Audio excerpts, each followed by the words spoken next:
Bonjour, un cher ami téléspectateur. Je suis content de vous présenter cette émission qui est spéciale avec mon épouse, Jennifer Saïd Lissiki, qui est une chanteuse qui chante bien pour le Seigneur. Merci Seigneur. Sauf qu'il faut, quand tu es avec moi j'ai une voix très forte. Il faut parler un peu, te dépasser un peu. Parce que sinon, après les montages, ça devient compliqué. Ma voix qui est là, ta voix qui est là. Donc. Mais en tout cas, je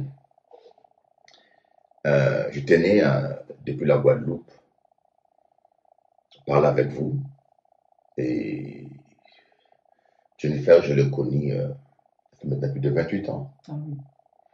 Dès mon arrivée ici en Guadeloupe, elle a grandi à l'église. Elle était venue à l'âge de 15 ans. Oui. Donc, je l'ai vue grandir. Et puis, j'ai fait le choix de Dieu. D'où le problème de beaucoup de couples, ça commence par le choix. C'est ça. Parce que je constatais que beaucoup de femmes disent « en pas ni chance ». En pas ni chance, je tombe, quand un homme vient, il s'en va. Les hommes ne restent jamais. Bien, tombe sur une catégorie d'hommes aussi, toujours le même type d'homme, peut-être violent. Ou... Voilà. Bon, maintenant, le problème, c'est d'abord le milieu que vous fréquentez. Parce qu'il y a certains hommes que vous ne rencontrerez que dans certains milieux. Et puis aussi, les critères de vos choix. Si vous aimez, par exemple, si vous allez en boîte de nuit, vous fréquentez les boîtes de nuit, c'est là où vous cherchez un mari, vous avez plus de chances de tomber sur un ambianceur, un homme superficiel. Je n'ai pas dit que tous ceux qui vont dans les boîtes de nuit sont superficiels, mais il y a beaucoup de chances que vous tombez sur quelqu'un, parce que beaucoup d'hommes vont dans les boîtes de nuit pour draguer. Donc demain, tu vas tomber sur un dragueur. Et quand tu vas te marier avec, je ne pense pas qu'il va arrêter de draguer parce que tu es là. C'est son style de vie. Donc la première chose, c'est pas toujours question de chance, comme je dis, mettez la chance de votre côté. Fréquentez les milieux adéquats. Et deuxièmement, vos critères aussi. Il y a des gens qui ont des critères superficiels. Par exemple, moi, j'ai eu de révélations sur ma femme. Mais j'ai regardé aussi ses critères. C'est une jeune femme que j'ai vue. Je connais son éducation. Je connais ses parents. On partage les mêmes passions sur la musique. Moi, je suis compositeur, producteur. C'est ma passion, ma musique. Chaque jour, je fais un morceau. Elle chante. Vous voyez, on a les mêmes passions. Et puis, on a la passion de l'œuvre de Dieu. Elle aime l'œuvre de Dieu. Et moi aussi, je l'aime. Donc, ensemble, nous servons Dieu. Donc, j'ai regardé l'essentiel. Pardonnez-moi, je n'ai pas regardé qu'à ses postérieurs ou à ses lèvres ou bien à ces choses-là, aux formes. Mais je regardais à la personne. Et je me suis dit, voilà la personne avec qui on peut cheminer, avec les mêmes passions. Vous voyez, vous devez avoir quelque chose de commun. Mais qu'est-ce qui se passe? Je connais une femme qui m'a dit, elle est tombée amoureuse de son mari seulement quand elle a vu comment son mari dansait. Ah oui. Vous voyez, c'est vraiment superficiel. Vous ne dansez pas toute la vie avec un homme. Donc, des fois, c'est nos critères. Qu'est-ce que tu peux dire? Mais si tu peux parler fort un petit peu. Conseille les jeunes filles, parce que... Je te rejoins. Alors, il y a des jeunes filles, mais même des femmes de mon âge, voire plus âgées, hein, parce que, effectivement, depuis notre union, ça s'est accentué. Genre, j'ai vraiment beaucoup d'occasions de parler avec des femmes seules qui veulent se marier, qui veulent rencontrer vraiment quelqu'un. Et c'est vrai que parfois, comme tu disais, tout est fondé sur le critère. Et parfois, on voit que c'est un peu confus dans leur cœur. Parfois, elles veulent mettre la charrue avant les bœufs. Parfois, ce qui est... c'est même obsessionnel en elles, c'est d'avoir. Et certaines veulent à tout prix un enfant. Donc, je veux à tout prix un enfant. Mais est-ce que je veux vraiment de quelqu'un qui chemine avec moi. Tu vois Elle, ce que je elle veux veut dire? mettre la charrue avant le bœuf.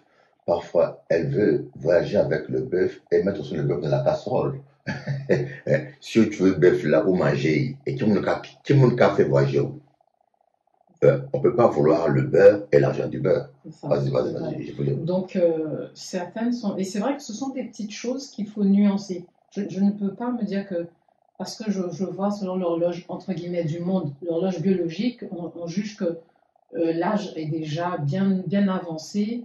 Je veux un enfant. Je veux au moins un enfant. Donc, je regarde autour de moi Je peux te faire un enfant. quel homme peut me donner cet enfant. Donc, en fait, tu ne recherches pas un mari, tu recherches d'abord un géniteur. Voilà. Et beaucoup donc se trompent en fait dans leur, je dirais, dans leur motivation. Donc, ça veut dire en un mot, il y a des femmes comme des hommes qui ne savent pas ce qu'ils veulent en réalité. Voilà. Et c'est vrai que ça demande vraiment une introspection en soi. Hein, c'est pas donné à tout le monde, hein, l'introspection, j'ai remarqué. Hein. Parce que il y a un moment donné où moi je me rappelle, dans l'église, j'ai reçu vraiment une parole du Seigneur. Hein, j'avais plus de 20 ans. Sur le mariage, au sujet du mariage, que Dieu avait un plan de bénédiction vraiment spécifique pour le mariage. Et c'est après que j'ai vraiment été éprouvée et testée. Justement, il a fallu persévérer, de faire confiance à Dieu, de persévérer dans la prière. Et vous savez, quand on a tant qu'on a 20 ans, je dirais tant qu'on est assez occupé et actif. Parce que c'est ça aussi. Il y en a qui vivent mal leur célibat. Tu l'as dit il y a quelques jours, je peux être célibataire, mais être heureux, être épanoui, être bien dans sa être peau. bien dans ma peau. Mais ce que le monde nous renvoie, c'est que tu dois être à tout prix en couple. Et maintenant, cet esprit-là, cette façon de penser, on la dit, comment dire, on la donne, on l'inculque déjà aux enfants. Même à l'église aussi. Depuis l'âge de 4-5 ans, les enfants sont déjà mon fiancé, ma petite copine. Mais non, c'est le moment d'étudier, c'est le moment de faire des jeux sains, c'est le moment, je dis, d'avoir des jeux éducatifs, le moment d'apprendre à vivre en collectivité, parce qu'il y a des gens qui ne savent pas vivre en collectivité aussi. Hein. C'est le moment de vivre. En un mot, c'est le moment de se réconcilier avec soi-même. Soi-même, d'être en paix avec soi-même. Parce que là où pas en paix avec vous-même, tu ne peux pas être en paix avec un autre homme. Hein. C'est ça.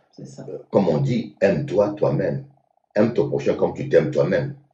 Mais si tu ne t'aimes pas toi-même, comment tu peux aimer quelqu'un d'autre?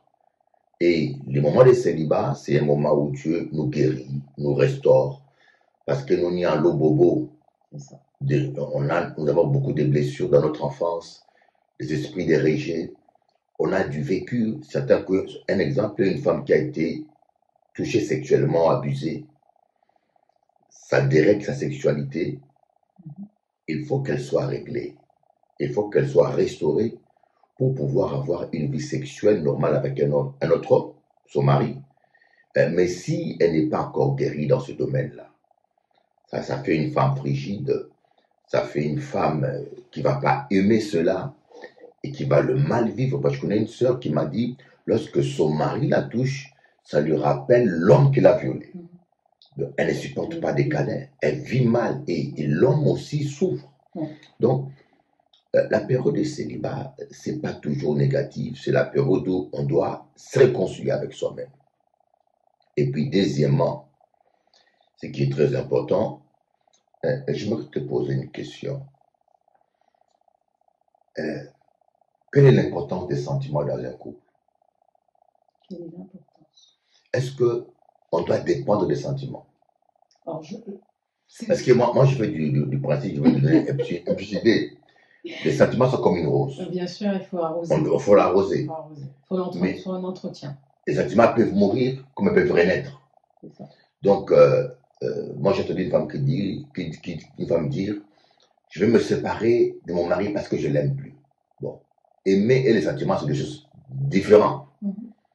Les gens pensent que parce que je ne ressens pas de sentiments, donc je n'aime plus. Non, c'est pas ça. Les sentiments, c'est quelque chose qui est beau, qui doit exister dans tout le couple et qui doit s'entretenir. Mais il peut arriver que vous ayez des sentiments forts, C'est ça. comme on appelle coup de foudre. Passion. Ne nous voilons pas la face. Mhm. La vie est faite de surprises. Vous allez en vacances, vous allez dans une fête, vous rencontrez quelqu'un, boum, coup de foudre. Et si cela vous arrive, vous allez détruire votre foyer, détruire votre couple simplement parce que cet homme ou cette femme vous attire. C'est ça. Et Dieu nous appelle à être maître de nous-mêmes, la maîtrise de soi, maître de nos sentiments. Vous ne devez pas être esclave de vos sentiments. Et c'est une erreur. Mais, je tiens à vous dire, comme j'avais dit à quelqu'un, aimer, c'est vouloir aimer. Alors, tu as dit une chose, c'est de ne pas dépendre. Et j'écoutais quelqu'un qui disait ceci, parce que ça m'a rappelé, moi, enfin, mon vécu par rapport à toi, par rapport à notre union. Certains me disaient qu'en fait, que dans le couple, il y a 3 phases. Il y a une phase où on se découvre, enfin, c'est pas la découverte, hein, c'est plutôt la phase où on est vraiment amoureux, voilà. L'euphorie. Voilà, c'est l'euphorie. C'est cette première phase. Après, au fur et à mesure que l'on vit ensemble, voilà, donc on est dans une phase de confrontation. La confrontation, c'est la découverte des défauts de l'autre. Et je me rappelle que par rapport à ce point-là, j'ai une de mes collègues qui est un peu plus jeune que moi, et donc qui a régularisé sa vie, qui s'est mariée, elle connaît. Régulariser sa vie, ça veut dire alors, quoi? c'est quelqu'un qui est dans le concubinage, qui a mis sa vie en ordre et qui s'est par marié. rapport à la parole de Dieu. Et alors je dis régulariser parce que c'est vrai que cette personne ne vit pas la foi en Christ comme nous. Mais j'ai senti qu'elle a un héritage, tu vois, de ça, parce qu'elle m'a vraiment dit, tu sais, j'ai pas fait les choses comme il serait coutume de les... Voilà, tu vois, comme j'aurais dû. Enfin, moi, je commençais par le concubinage, et après, je me suis mariée. Et elle m'a dit, tu sais, je sais que dans ta communauté, vous avez l'habitude de conseiller les couples, tu as l'habitude d'être entouré. Mais lorsque tu mettras ton pied véritablement, c'est autre chose. Et elle me disait que parfois, tu vas peut-être agacer ton mari et lui aussi va t'agacer. Et j'ai senti que l'Esprit de Dieu me parlait quand elle m'a dit ça. C'était comme une mise en garde. Ne reste pas que dans le côté euphorique. Il y a des réalités aussi du quotidien. Mais là aussi, il va falloir gérer ses sentiments. C'est pas parce qu'on peut être en désaccord, c'est parce que dans le couple, ça s'appelle la phase de découverte. J'apprends à te connaître, tu apprends à me connaître. J'apprends à voir ce que tu aimes, ce que tu n'aimes pas. Là, on est d'accord, là, on n'est pas d'accord. Est-ce que parce qu'on est en désaccord sur un sujet, qu'on doit être fâché et que l'amour est refroidi? Certains sont effectivement, comme tu disais, vulnérables par rapport à ça et dépendants. Alors que non, je comprends que les désaccords doivent nous permettre au contraire d'aller de l'avant ensemble. Je sais ce que tu aimes, je sais un peu ce que tu penses, tu sais ce que je pense, et ensemble, on doit en faire une force pour continuer d'avancer. Et c'est là où certains se font avoir et que le diable entre aussi pour diviser et détruire. Donc, il faut faire attention à cette phase de confrontation. Et après, au fur et à mesure qu'on est bien, on sait bien comment fonctionne l'un et l'autre, eh ben, on se stabilise. Ça veut dire que je vais anticiper. Si je sais qu'il y a quelque chose qu'il n'aime pas, je vais éviter. Si c'est quelque chose que je n'aime pas, il va éviter. Ou bien s'il y a quelque chose que j'aime, voilà. C'est ça pour moi. Pour moi, c'est vraiment ça. Oui, mais l'erreur que commettent beaucoup de couples, parce qu'on me donne un peu le conseil conjugal, parce que moi, je suis un coach. Je donne des conseils à beaucoup de couples. L'amour n'est pas statique, mais il est dynamique. L'amour vit, c'est comme une plante qui vit. Et il y a des hommes comme des femmes.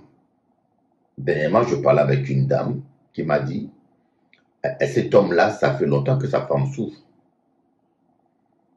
Je l'ai averti. Je lui ai dit, change. À l'allure où tu vas, ça ne marchera pas. Je l'ai averti, elle ne m'a pas écouté. Il ne m'a pas écouté plutôt. Et maintenant, sa femme a chaviré. Sa femme ne ressent plus rien.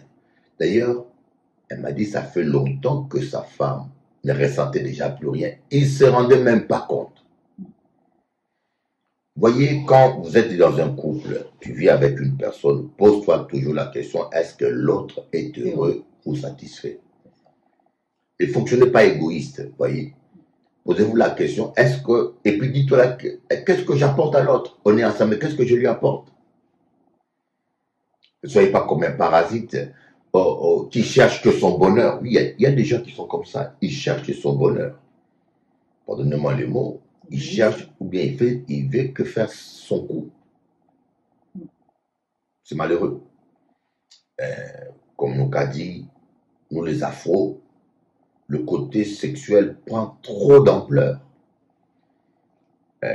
En disant ça, mais en pas qu'à généraliser, hein, parce que sur TikTok, les gens aiment ma franchise. Oui, mais ça te mais il y en a qui n'apprécient pas certaines mes idées, mais moi je suis en paix avec moi-même, parce qu'on sait qu'on ne fera jamais l'unanimité. Et pourtant, tu précises bien que tu ne généralises pas. Voilà, malgré tout ça, mais il y a un monde qui petite tête, aucun cas il pas fait, la petite tête, il a retenu que 2 premières phases. J'ai dit, surtout nous les afros, la sexualité prend trop de l'importance. Nous ne vivons pas pour les sexes. Donc, comment, Doudou, un homme peut laisser des enfants, une femme, 4 enfants, 5 enfants abandonnés, et parce qu'il a rencontré une Jeannette. C'est pas un homme, ça. Des fois, c'est des problèmes avec soi-même. Mais oui, c'est pas un homme, il est malade. C'est un problème avec soi-même parce que on sait qu'à partir de l'âge de la quarantaine, certains ont un temps de manque de confiance en soi. Il y en a qui ont commencé à 7 ans. Ils se disent ce qu'ils attirent toujours. Il y en a qui ont commencé à 7 ans. Oui, il y a ça. Et quand le soir, tu montes là à l'école gardienne. Ça devient un style de vie, c'est un style de vie aussi. Et des gars comme ça, comment vous pouvez le récupérer? Donc, c'est un problème sérieux. Et je pense qu'on doit faire des émissions comme ça sur le couple. Régulièrement. Et quand je suis en Guadeloupe, je prêche. Quand je viens ici, on fait 4-5 émissions sur le couple. Et parce que le couple souffre. Et les célibataires aussi. Oui. Parce que là, tu as bien encouragé au début. Quand on dit la vie amoureuse, voilà, c'est les célibataires autour. Donc je dis que on ne doit pas être esclave de son sexe. Des yeux. Des yeux, de la convoitise. Il n'y a pas que ça dans la vie. Je suis marié avec ma femme. Demain, je ne le souhaite pas, demain, je suis impuissant, elle n'aurait pas divorcé. Demain, elle fait un accident, problème de visage, machin. Non, je donne un exemple. Oui. Dans la vie, tout peut arriver. Ou demain, elle a un problème, je ne sais pas, de dépigmentation. J'ai un ami, il souffre de dépigmentation, comme Michael Jackson. Oui, je vois. Et vous voyez, le gars, le visage change. Et si ça arrive à une femme, tu vas faire quoi alors? Tu vas divorcer? Non. On n'est pas des animaux, on est des êtres humains supérieurs. Il ne faut pas être esclave des sentiments ou esclave des émotions ou esclave de l'apparence. Donc, on a deux, je vois des fois sur YouTube des personnes qui m'épatent en fait. Je pense que parfois je me rends compte que ces personnes-là ont une certaine foi en Christ, qui est très discrète peut-être, mais on sent quand même, on l'entend par moments. Des jeunes, hein, des personnes jeunes qui qui ont été à l'école ensemble, qui se sont mis en couple ensemble. Le jeune homme a eu un accident qui l'a rendu paraplégique. La fille, elle reste là. Ils finissent même par se marier. J'ai déjà vu 2 couples comme ça. Il y a même un couple qui s'est formé comme ça. La femme était aide-soignante quand elle a connu ce jeune homme qui était un très bon sportif et qui a eu un accident lors de l'exercice de son sport. Elle l'a rencontré. Ils ont formé une fondation justement comme ça. Elle l'aime beaucoup. Il y a tout un dispositif. Au début, c'était dans la maison des parents. Ils ont quitté la maison parce qu'il lui a demandé en mariage. Ils se sont mariés. Ils ont même des projets d'avoir des enfants. Ça n'a pas été chose facile jusqu'à maintenant. Ce sont des choses que j'observe où on voit que l'amour est mis à rude épreuve et les gens demeurent. On peut dire que ça a existé. Voilà, ça existe. Donc, il faut que nous prenions conscience que l'amour existe. Voyez, et que c'est possible que tu vives autre chose. Arrête de tâtonner à gauche, à droite. Écoutez bien, en tâtonnant, tu peux finir ta vie sans avoir rencontré l'amour. L'amour, il faut prendre son temps. Prendre son temps. Ne t'engage pas précipitamment avec un homme parce que tu vieillis ou parce que tu vas avoir un enfant. Prends ton temps. Voilà un petit conseil là qu'on voulait vous donner dans ce rubrique. Il y aura rubrique conseil conjugal parce que je pense que ça, c'est mon don.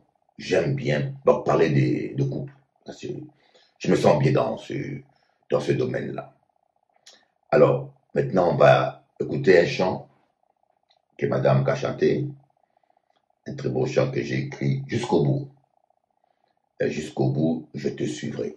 Jusqu'au bout, Seigneur, je te suivrai. C'est un chant des ailes de la foi. Le test est des ailes de la foi. Et j'ai pris une musique instrumentale sur YouTube et j'ai composé dessus. Et ça donne... Yeah. Il est Dieu, il est Seigneur, roi des rois. La voix du Seigneur m'appelle. Prends ta croix et viens sur moi. Je réponds, sauveur fidèle. Me voici, je suis à toi. Jusqu'au bout, je veux te suivre. Dans les bons, les mauvais jours. À toi pour y vivre. À toi Jésus pour toujours. Jusqu'au bout, je veux te suivre. Dans les bons, les mauvais jours. À toi pour y vivre. À toi Jésus pour toujours. Mais le chemin du calvaire est étroit et périlleux. C'est un chemin solitaire, difficile et ténébreux. Il faut quitter ce qu'on aime, savoir être mal jugé, endurer l'injure même, du monde être méprisé. Jusqu'au bout, je veux te suivre. Dans les bons, les mauvais jours. À toi pour y vivre. À toi Jésus pour toujours. Jusqu'au bout, je veux te suivre. Dans les bons, les mauvais jours. À toi pour y vivre. À toi Jésus pour toujours. Oui, perdre sa propre vie, consentir à n'être rien, n'avoir qu'une seule envie, aimer Jésus le seul bien. Jésus donne grâce et gloire pour les suivre à chaque pas, avec lui joie et victoire, paix et bonheur ici-bas. Jusqu'au bout, je veux te suivre. Dans les bons, les mauvais jours. À toi pour y vivre. À toi Jésus pour toujours. Jusqu'au bout, je veux te suivre. Dans les bons, les mauvais jours. À toi pour y vivre. À toi Jésus pour toujours. Je suivrai Jésus, quelles que soient les circonstances. Je suivrai Jésus. Il est mon Dieu, mon roi. Personne ne m'arrêtera pour Jésus-Christ.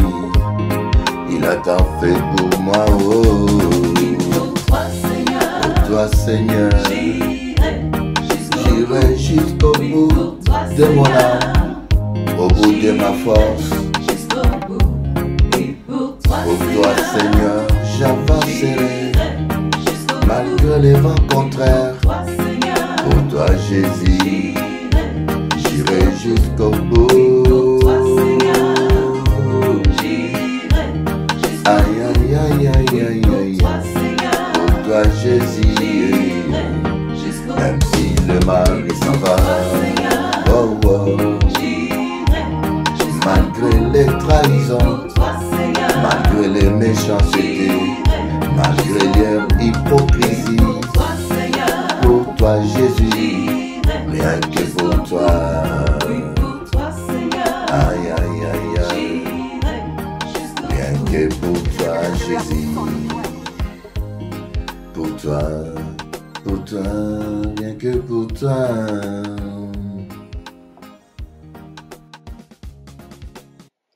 Bonjour. Bonjour chers amis téléspectateurs et chers amis internautes, je suis vraiment ravie de vous retrouver dans le cadre de ce programme qui a pour but de vous fortifier, de vous édifier, de vous encourager selon la bonne nouvelle de l'évangile de Jésus-Christ. Vraiment, soyez tous fortifiés et pleinement bénis. Je crois que le Seigneur a une parole pour nous tous. Je dis pour nous parce que cette parole que j'ai à cœur de partager avec vous, je considère qu'elle s'adresse d'abord à moi, mais elle s'adresse également à vous selon les besoins de votre cœur, selon vos aspirations, selon les situations que vous traversez. Nous vivons un temps où vraiment nous sommes tous confrontés à des défis de toutes sortes, des épreuves, des situations difficiles, la perte d'être cher, la perte d'un emploi, des échecs répétitifs, soit sur le plan sentimental, soit pour ceux qui étudient sur le plan scolaire. Nous sommes confrontés à des situations difficiles, et cela quel que soit notre âge, quelle que soit notre situation sociale, peu importe qui nous sommes, j'ai envie de vous dire, nous traversons tous des situations difficiles. Mais j'ai un encouragement pour chacun. J'ai un encouragement ce matin et je crois que le Seigneur vraiment a conçu des projets parfaits pour vous qui êtes en train d'écouter ce programme. Je crois que Dieu ne permet rien par hasard. Vous savez, il y a une chose que j'ai comprise, souvent les personnes qui osent croire en Dieu se font toujours critiquer parce qu'elles osent croire. Il faut oser croire. C'est lorsqu'on ose croire qu'on peut vivre de belles choses par la foi avec Dieu. Et je crois que si vous écoutez ce programme, c'est parce que vous avez déjà, peu importe le niveau de votre foi, mais vous avez déjà foi en Dieu. Vous avez cette foi que Dieu existe, qu'il est le rémunérateur de ceux qui le cherchent. Dieu se laisse trouver par ceux qui le cherchent de tout leur cœur. Et je crois que Dieu a vraiment une parole d'encouragement, un bon encouragement pour vous. Peu importe les situations difficiles que vous traversez, d'autres vous ont précédé, d'autres nous ont précédés et ont expérimenté la grandeur et la bonté de Dieu. Vous vous dites parfois, pourquoi? Pourquoi cette situation et pourquoi même moi? Pourquoi cette situation m'arrive-t-elle à moi? Souvent, quand nous sommes donc confrontés à nos limitations, nous allons même dire, mais pourquoi moi? Qu'ai-je fait au ciel pour mériter cela? Qu'ai-je fait au ciel pour attirer cela? Qu'ai-je fait à Dieu pour attirer cela? Il y a une personne que nous allons regarder ensemble dans la parole de Dieu dans la Bible qui s'appelle Job. Je pense que vous connaissez plus ou moins Job. Chacun de vous peut se retrouver. Peu importe, je dirais, votre niveau de foi, peu importe où vous en êtes spirituellement. Je pense que chacun peut se retrouver. Aussi bien ceux qui ont déjà fait un pas avancé avec Dieu que ceux qui ne l'ont pas encore fait. Dieu a une parole pour tous. Et dans le livre de Job, au chapitre 1, donc, la Bible nous parle de Job. Il avait dans le pays un homme qui s'appelait Job. Et cet homme était intègre et droit. Il craignait Dieu et se détournait du mal. Et il naquit 7 fils et 3 filles. Il possédait 7000 brebis, 3000 chameaux, 500 paires de bœufs, 500 ânes et un très grand nombre de serviteurs. Et cet homme était le plus considérable de tous les fils de l'Orient.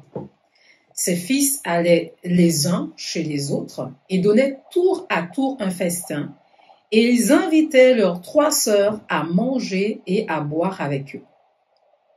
Et quand les jours de festin étaient passés, Job appelait et sanctifiait ses fils, puis il se levait de bon matin et offrait pour chacun d'eux un holocauste.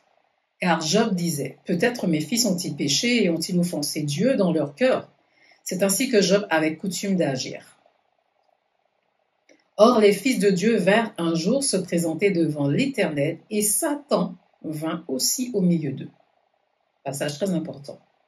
Toujours dans Job, chapitre 1, maintenant au verset 7, l'Éternel dit à Satan, « D'où viens-tu » Et Satan répondit à l'Éternel, « De parcourir la terre et de m'y promener. » L'Éternel dit à Satan, « As-tu remarqué mon serviteur Job ?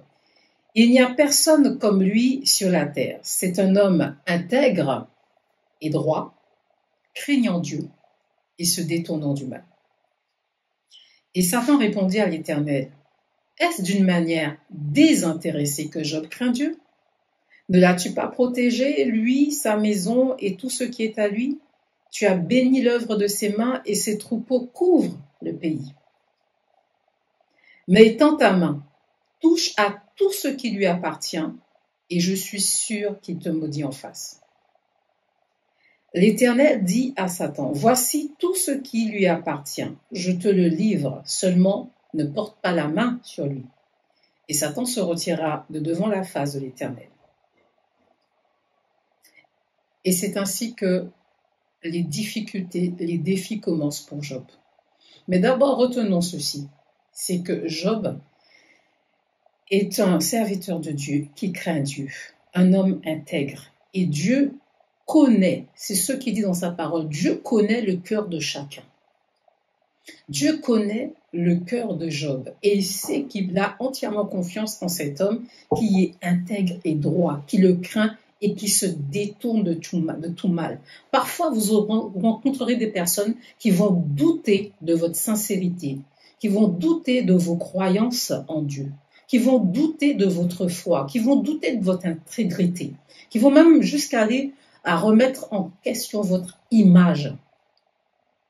Mais Dieu regarde au cœur, pas aux apparences. Parfois, ces personnes doivent avoir le doute. Pourquoi ?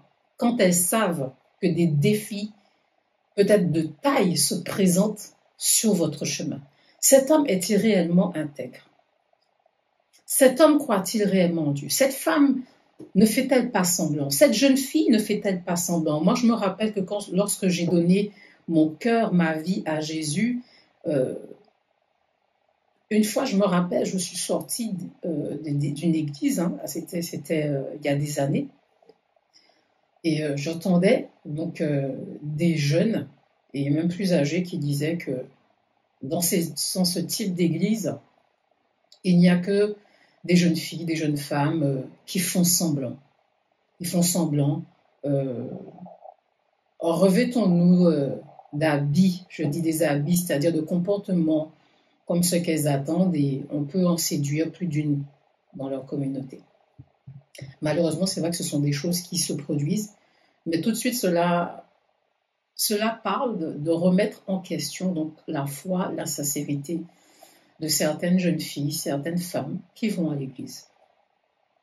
Certains comportements peuvent être véritablement remis en question, mais je répète encore, Dieu connaît le cœur de chacun. Et c'est lui qui juge et qui jugera chacun selon ses actes, selon ses paroles. Mais il peut sembler que, effectivement, comme Satan l'a dit à Dieu, que peut-être que Job croit, Job est intègre, parce que Dieu n'a pas encore permis certains défis de taille qui vont aller jusqu'à remettre en question donc sa foi et son intégrité pour Dieu. Et c'est ce qui nous arrive. Certains d'entre vous ont des difficultés de taille. Jusqu'à quelques jours, jusqu'à quelques mois, peut-être quelques semaines, à quelques années, tout semblait très bien aller. Vous voyez comme Job, un homme prospère, avec des enfants, vraiment qui vit la paix, la tranquillité, qui aime Dieu, qui honore Dieu. Et pourtant, voilà, il y a un jour où la question de son intégrité et sa foi vont être éprouvées. Et c'est ce qui nous arrive. Parfois, les moments de défi vont être pour certains le moment, comme un carrefour pour se mettre au pied de Dieu, pour chercher Dieu. Il y a un moment donné où tout homme sur cette terre est amené à s'interroger sur son existence, sur le but de sa vie. Nous aurons à prendre cette décision, comme moi je l'ai prise et comme d'autres l'ont prise, où nous n'avons qu'une seule issue. Nous reconnaissons. Nous sommes convaincus. Et c'est Dieu qui le fait dans le cœur. Dieu a mis dans le cœur de l'homme la pensée de l'éternité.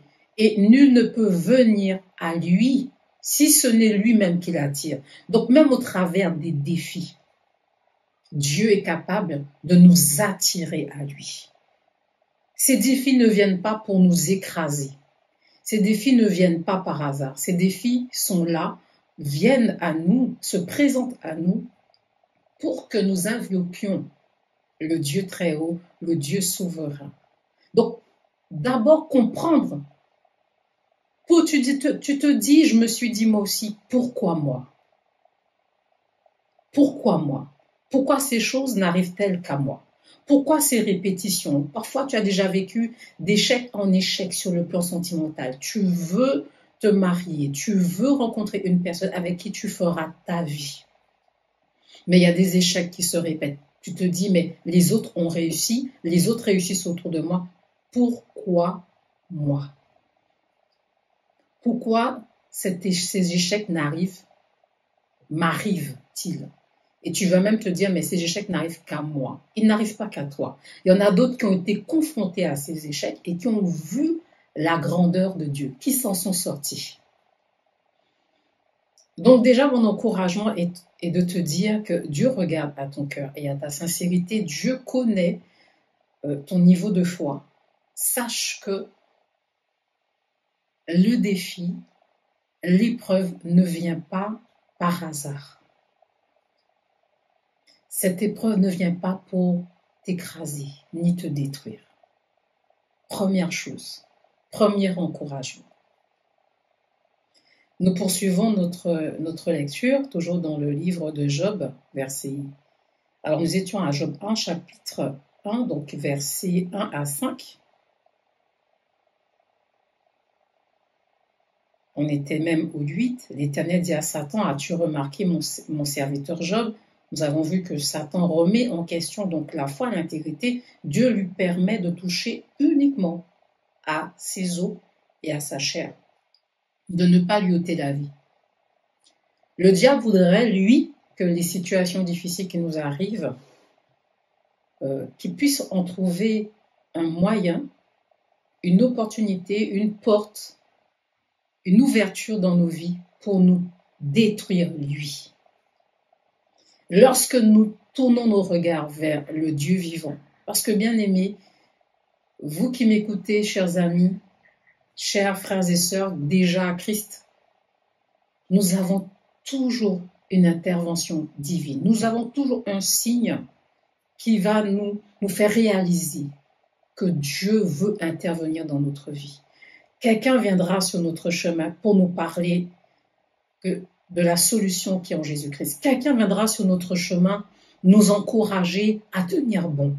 Il y aura toujours, comme je dis, une perche dans ta vie qui viendra à toi. Ce fameux carrefour décisif pour ta vie, où tu devras te dire, mais je vis des situations. Il est temps de recourir véritablement à Dieu. On ne cherche pas Dieu, c'est vrai, que pour des problèmes, mais c'est le moyen par lequel il peut intervenir pour révéler son amour et sa grandeur. Car tant que tout va bien, nous n'aurons pas besoin du Seigneur. Tant que tout va bien, nous allons même être tentés de nous appuyer sur nous. Et il y a des personnes qui ont ce style de vie de s'appuyer sur leur force, leur intelligence, même leur charisme, sur leur succès.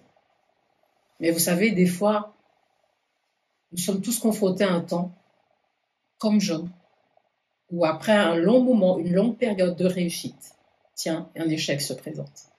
Cet échec est-il une fatalité? Je suis là ce matin, je suis là cet après-midi, sur l'heure que vous suivez ce programme, pour vous dire que non. Pour vous dire que l'épreuve n'est pas une fatalité, que Dieu a quelque chose de bon en réserve pour vous. Dieu a quelque chose, jeune homme, jeune fille, en réserve pour toi. Dieu a quelque chose de bon, Dieu a quelque chose de meilleur. Donc Job, au chapitre 2, il est finalement, oui, touché dans sa chair par un ulcère. Sa femme, première tentation, qui vient, qui lui dit, mais tu es soi-disant intègre, mais maudis Dieu et meurs. Il a été tenté plusieurs fois de maudire Dieu. Dans d'autres chapitres, hein, on va regarder au Job au chapitre 8, il y a eu un temps que Job a connu où il s'est vraiment lamenté, il a maudit le jour de sa naissance. Selon la situation à laquelle tu as déjà fait face depuis peut-être plusieurs semaines, des mois entiers, des années, tu vas être tenté de te dire, mais pourquoi suis-je venu sur cette terre? Et c'est là que le diable trouve aussi une occasion de te parler. Certains, vous m'écoutez, vous regardez ce programme, vous avez déjà eu des pensées suicidaires. Certains n'ont pas eu que des pensées suicidaires, ont essayé de mettre à exécution un plan suicidaire pour mettre fin à leur jour. Ça, c'est le plan de destruction du diable. Je suis là pour te dire aujourd'hui que ce plan s'arrête dans ta vie. Au nom de Jésus-Christ, ce plan de suicide s'arrête dans ta vie. Au nom de Jésus-Christ de Nazareth. Que cet esprit de suicide quitte ta vie. Au nom de Jésus-Christ de Nazareth. Parce que l'auteur de la vie, c'est le Dieu d'éternité qui a appelé Père, Fils et Esprit. Jésus-Christ est venu pour te rendre la vie. Jésus-Christ est venu pour réparer ta vie. Jésus-Christ est venu sur cette terre pour te sauver, pour nous sauver tous. Car il est écrit que Dieu a tant aimé le monde qu'il a accepté de donner Jésus-Christ afin que quiconque croit en lui, quiconque ose mettre sa confiance en lui, accepte de mettre sa confiance en lui, ne soit pas détruit ni séparé éternellement de lui à cause du péché, mais bien au contraire, qu'il reçoive la vie éternelle. Tu as maudit le jour de ta naissance. Tu t'es même dit pourquoi cette mère, ce père m'ont donné naissance. Certains, vous m'écoutez, vous n'avez peut-être même pas connu votre père ou pas connu votre mère. Bon, non, souvent ça arrive dans nos pays afro-caribéens, antillais et autres, européens, d'avoir été élevés par une tante, par un oncle, peut-être même certains par une amie de famille, un ami de famille, parce que soit les parents n'étaient pas en mesure, sur le plan moral, mental, financier, de prendre soin de vous. Peu importe ce qui vous est arrivé dans votre enfance jusqu'à ce jour, Dieu a quelque chose de bon pour vous. Avec Dieu, il n'est jamais trop tard. Rien n'est perdu. Il est le réparateur de brèches. Il est le consolateur des âmes affligées. Il est celui qui recueille ceux qui ont été rejetés. Il semble que vous vous dites que la vie vous a rejeté. Cette terre vous rejette à cause des défis que vous avez eu à faire face, des défis en grand nombre. Mais si Job s'en est sorti, alors je crois que mon encouragement pour chacun de nous est que c'est possible. Tout est possible à celui qui croit. Rien n'est impossible à Dieu. Rien n'est impossible à Dieu. Et tout est possible à celui qui croit. Il suffit d'oser ouvrir son cœur à ce Dieu qui donne la vie, à ce Dieu qui est capable de tout faire. Nous avons tout pleinement en lui, dit sa parole. Pour toi qui connais déjà Christ et qui te dis « Pourquoi moi ?» Romains 8 nous dit que Dieu fait concourir toutes choses au bien de ceux qui l'aiment, de ceux qui sont appelés selon son dessein. Que les souffrances du temps présent, les souffrances de ce siècle présent ne sont pas comparables à la gloire à venir qui nous attend. Cette gloire que le Seigneur nous a réservée. Ces souffrances ne sont pas comparables. Après avoir semé avec des larmes, Dieu, dans son plan merveilleux, Dieu, dans son désir merveilleux, veut que tu te réjouisses avec des cantiques d'allégresse.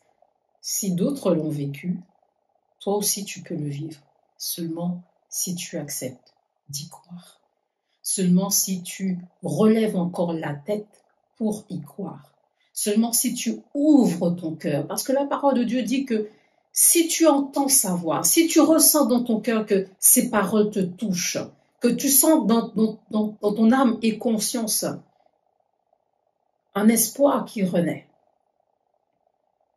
tu te sens convaincu d'avoir pensé mal, d'avoir agi mal jusqu'à ce jour par rapport à ce que tu vis. Si tu te sens touché, la parole de Dieu dit, ne ferme pas ton cœur. Ne ferme pas ton cœur. Ne lui ferme pas ton cœur parce que c'est lui qui est en train de te parler, de visiter ton entendement, ta conscience et de te ramener à une espérance nouvelle. Une dimension nouvelle pour toi qui connais le Seigneur. Pour toi qui n'a pas véritablement encore fait ce pas, qui croit déjà en Dieu, mais tu as besoin de faire ce pas, de lui donner ton cœur et ta vie pour qu'il devienne ton Seigneur et ton Sauveur personnel. Je veux t'encourager de relever ta tête.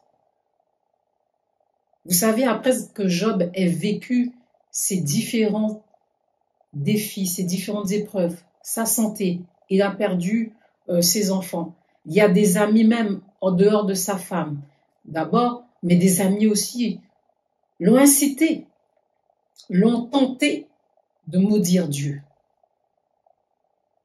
Il est simplement écrit qu'il a maudit le jour de sa naissance. Il s'est dit, mais pourquoi moi? Comme toi, tu te le dis, comme toi, tu te l'as déjà dit, comme vous l'êtes déjà dit. Pourquoi moi?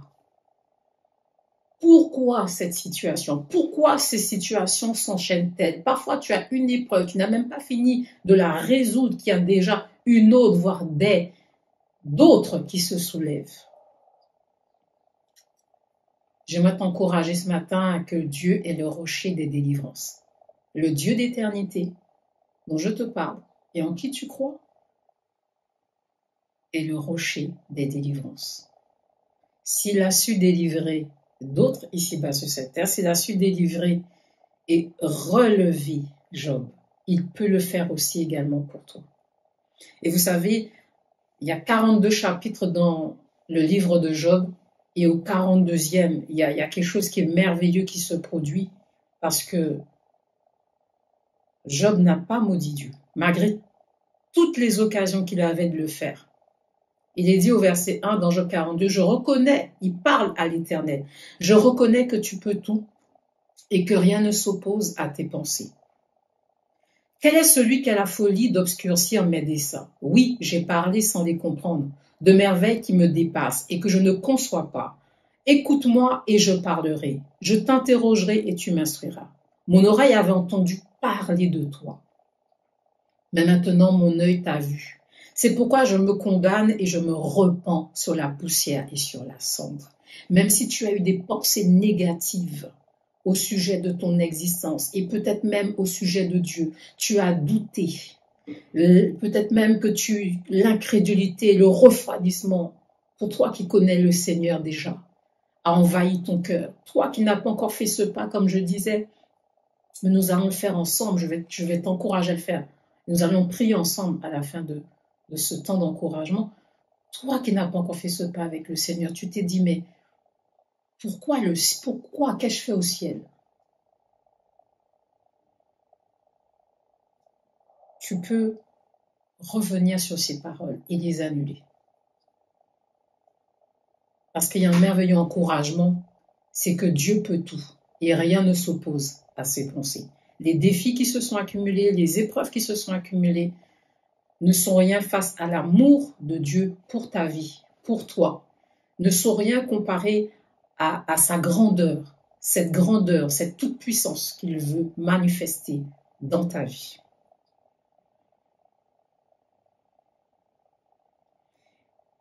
Et ce qui est merveilleux pour Job, c'est que il y a donc des amis aussi qui l'ont tenté donc à rejeter Dieu. Et il est dit ceci. Après que l'Éternel eut adressé ces paroles à Job, il dit à Eliphaz de Théman, toujours dans Job 42, verset 7, « Ma colère est enflammée contre toi et contre tes deux amis, parce que vous n'avez pas parlé de moi avec droiture, comme l'a fait mon serviteur Job. » Donc, malgré toutes les situations difficiles qui se sont enchaînées, on a eu beaucoup. sa santé, sa famille, les biens qu'il possédait. Job n'a pas maudit Dieu. Job ne s'est pas détourné de Dieu. Son cœur est resté vibrant pour Dieu. Ses amis l'ont tenté. Et regardons ce qui est merveilleux et beau. Donc l'Éternel Dieu parle aux amis. Donc il dit, prenez maintenant 7 taureaux et 7 béliers, allez auprès de mon serviteur Job et offrez pour vous un holocauste. Job, mon serviteur, priera pour vous, et c'est par égard pour lui seul que je ne vous traiterai pas selon votre folie, car vous n'avez pas parlé de moi avec droiture comme l'a fait mon serviteur Job. Eliphaz de Théman, Bildad de Shoach et Tsophar de Nama allèrent et firent comme l'Éternel leur avait dit, et l'Éternel eut égard à la prière de Job. L'Éternel rétablit Job dans son premier état, quand Job eut prié pour ses amis, et l'Éternel lui accorda le double de tout ce qu'il avait possédé, comme je vous encourageais, comme je t'encourageais à le faire. Cela peut se comprendre d'avoir des pensées de plainte, de lamentation. On s'interroge. La souffrance, la douleur du cœur, la souffrance même dans le corps, toutes ces souffrances nous font parler. Ces souffrances vont même nous faire murmurer. Mais lorsque nous retournons à Dieu, que nous implorons sa miséricorde et son pardon, Dieu se lève. Job s'est d'abord repenti. C'est vrai qu'il s'est plaint, il s'est lamenté, mais il dit bien, je reconnais que tu peux tout et que rien ne s'oppose à tes pensées. Mon oreille avait entendu parler de toi, mais maintenant mon œil t'a vu, c'est pourquoi je me condamne et je me repens sous la poussière et sur la cendre. Ensuite, l'Éternel Dieu a donc demandé à Job de prier pour ses amis qui n'avaient pas été intègres dans leurs paroles, dans leurs propos par rapport à Dieu. Et c'est lorsqu'il a prié, donc lorsqu'il a fait du bien à ses amis, comme Dieu le dit, de ne pas nous laisser vaincre par le mal, mais de surmonter le mal par le bien. Dieu va nous dire aussi dans sa parole, bénissez et ne maudissez pas. Ne faites pas justice. Ne vous faites pas justice vous-même. Ne rendez pas le mal pour le mal. C'est lorsque Job, après sa repentance, a prié pour ses amis, que l'Éternel l'a rétabli dans son premier état. Donc avant tout l'enchaînement des situations difficiles auxquelles il a fait face. Dieu a rétabli et lui a accordé le double de tout ce qu'il avait possédé. Je crois à ce qu'on appelle la restitution.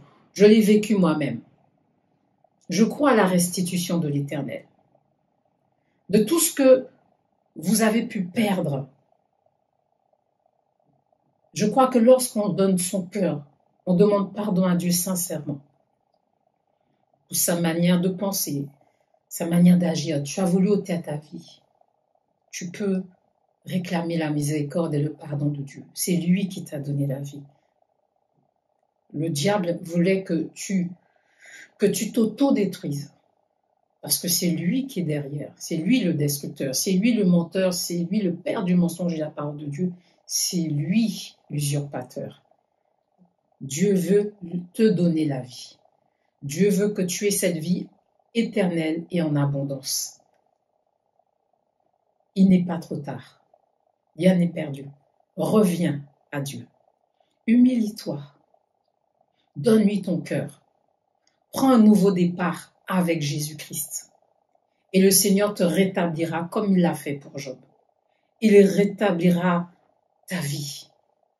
Il mettra de la paix dans ta vie. Il t'accordera sa paix qui surpasse tout entendement. Il renouvellera ton courage. Il renouvellera ton espérance. Qu'elle ne soit pas terrestre mais céleste. Je ne crois pas que Dieu nous ait placés sur cette terre simplement pour naître, grandir, avoir des choses, bien sûr, c'est légitime. Il y a des bénédictions matérielles que Dieu veut nous accorder pour que nous puissions témoigner autour de nous qu'il est le Dieu qui donne.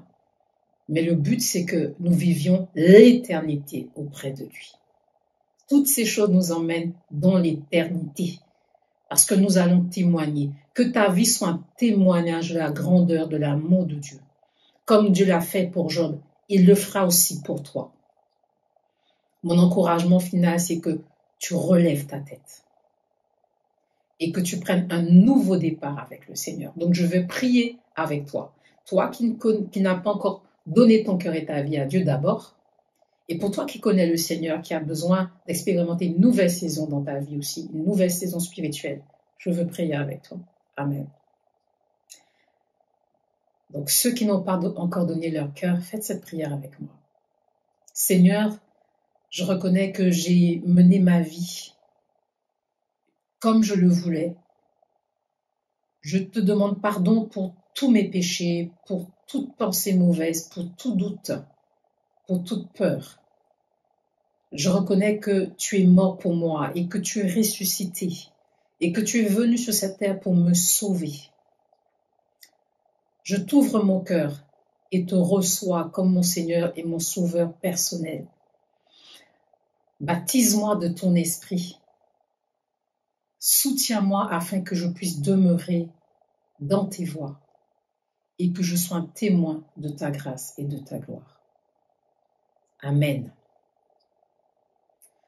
Pour toi qui as besoin d'expérimenter une nouvelle saison dans ta vie, relève ta tête aussi, parce que Dieu n'en a pas fini avec toi. Dieu t'aime toujours. Ce n'est pas parce que tu as douté, que tu t'es refroidi, que tu avais même un temps baissé les mains, que Dieu te rejette. Reviens au Seigneur. Seigneur, je te demande pardon pour les doutes, je te demande pardon pour toute forme de refroidissement, je te demande pardon pour les peurs, je te demande pardon pour l'incrédulité. Je te prie, Seigneur, que tu me restaures. Restaure mon âme. Rétablis-moi comme tu l'as fait pour Job, afin que je puisse proclamer tes bienfaits, que je puisse témoigner de ta bonté et de ta fidélité, car je reconnais que tu peux tout et que rien ne s'oppose à tes pensées. Au nom de Jésus-Christ, je t'ai ainsi prié. Amen. Soyez tous fortifiés et bénis. Certaines trahisons sont pour la gloire de Dieu. Certains échecs vous préparent au futur réussite. Ne décourage pas. Rendez grâce à Dieu en toutes circonstances. Car Dieu fait concourir toutes choses à ton bien. Ne t'inquiète pas pour la situation présente. La victoire est devant toi, mon ami. Rendez grâce à Dieu en toutes circonstances. Car toutes choses concourent au bien de ceux qui aiment Dieu. Rendez grâce à Dieu en toutes circonstances. Il est digne d'être loué, remercié. Au bien de ceux qui aiment Dieu. Tu t'en sortiras quand l'épreuve arrive. Tu t'en sortiras quand les soucis t'accablent. Tu t'en sortiras même dans la maladie et la détresse. Tu t'en sortiras. Daniel a été délivré de la fosse au lion. Dieu a exaucé la prière de Jonas dans le ventre de la baleine.